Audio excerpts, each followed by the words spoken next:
nga namin ang galing mo. Meron ka bang naiisip na strategy yung gagawin para makuha mo yung lahat ng red na ribbon ang dapat na makuha mo? Hindi ko pa alam. Kailangan natin nakaganon lang ako. Oo! Yes, ito na ating fourth challenger, si Mia Sampaguita. Simula na, agad-agad! Ah! Choke. Okay.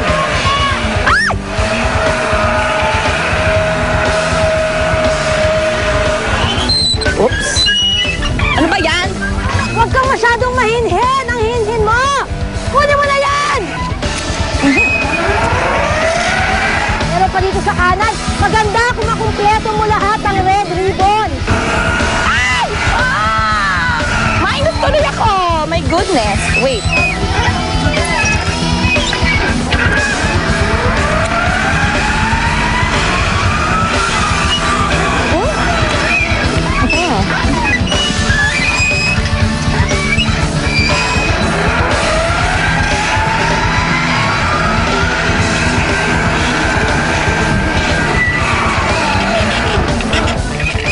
Tingnan natin ang mga nakuha mo sa pagitan.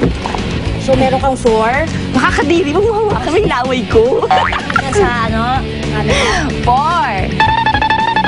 So, siya ay naka-6. So here's your chance for you to get these 2 numbers remaining, okay? So dapat mo putukin yung balloon para magkuha yung numbers mo. So pwesto dito na. You have to hit the red ones. Focus. Kaya mo yan, kaya mo yan. Sorry. Yes, ganon. Yung malapit na. Kaya mo yan. 10 seconds. Come on, isa pa.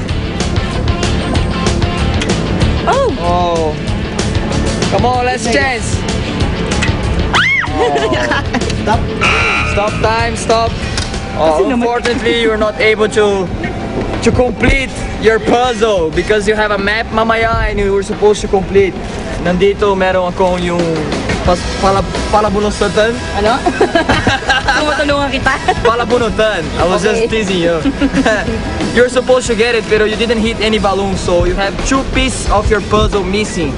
Sa loob ng bag. You're supposed to get it, pero unfortunately, you cannot. So, you're gonna go to your next challenge without 2 pieces of your puzzle, okay? Good luck, and you did good. Sayang. Sayan. Yeah, show a little bit of your dance before you go, yes, because it's so low in here with so many boys, you know? Si Joanna naman ang susunod na sasakay sa Silver Surfer. Kayanin kaya niya?